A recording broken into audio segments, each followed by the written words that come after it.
Today we're going to meet a patient named Erica who has a case of babesiosis. However, she doesn't know about her diagnosis yet, so this video is going to show you how, over the course of 5 months, she's diagnosed with babesiosis. Hi Erica, I'm Dr. Sanchez. How are you feeling today? Hey doctor, I feel terrible. I have really high fevers. I've been getting them all week, and my head doesn't stop hurting, and I can't stop sweating. My whole body aches. I feel terrible. So this started about a week ago? Yes. Okay, well it sounds to me like all you have is the flu. So I would just tell you to rest and go home, drink plenty of fluids, and you should be fine in about 5 days. Does that sound good? Okay. Alright. Thank you, doctor.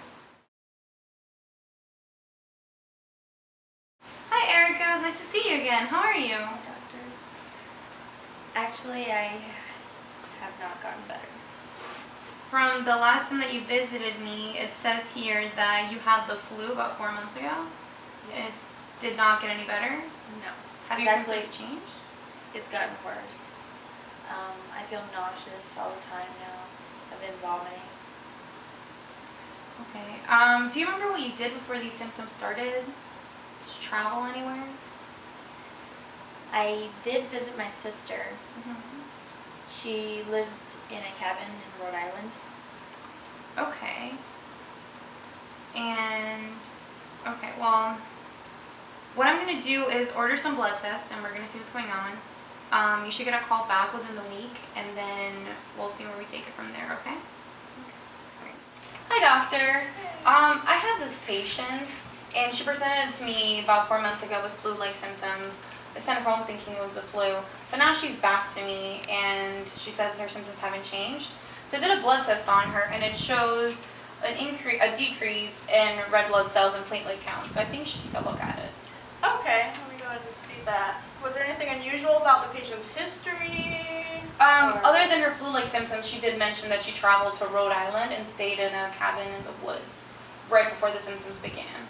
Okay, well, there's nothing much on here I can do about it, but we can order a specific blood smear test that I'll examine. I'll use a right stand and we'll look under a microscope and see if we can find anything under there and then assess after that. Okay, perfect. Let me know how it goes. Sure. Hey, Dr. Sanchez. Hi. So I looked at the blood smear for your patient and it looks like there were some parasites attacking the red blood cells, but it's really hard to tell which parasites it was. So I'm going to go ahead and send it to a few other specialists that are my colleagues and we're going to get some second opinions on there. Let me ask you though, did the serum lactate dehydrogenase levels and hemolytic anemia show up on the test at all? They did actually. They did. Okay, well then that kind of narrows it down a little bit, but we'll go ahead and wait and see what the results come back from them, and then we'll keep going from there. Okay, perfect. Thank you.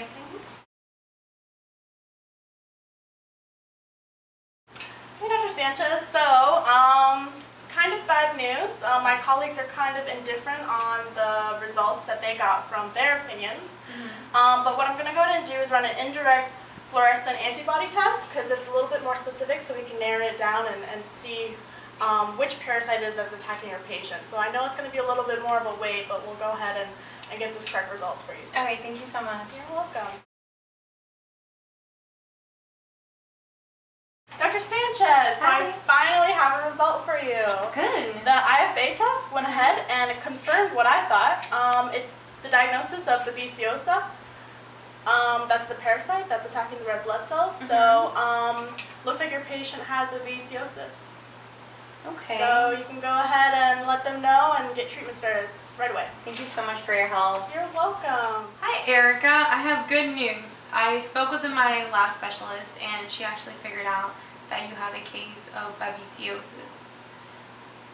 What is that? Well, it's caused by the parasite babesia, and what I'm going to do is prescribe you Mepron and azithromycin, and you're going to be on it for 7 to 10 days, and then you should feel a lot better. So finally figured it out. I'm sorry it took so long, but you should be fine. Does that sound good? It was very nice to meet you. Thank you so much.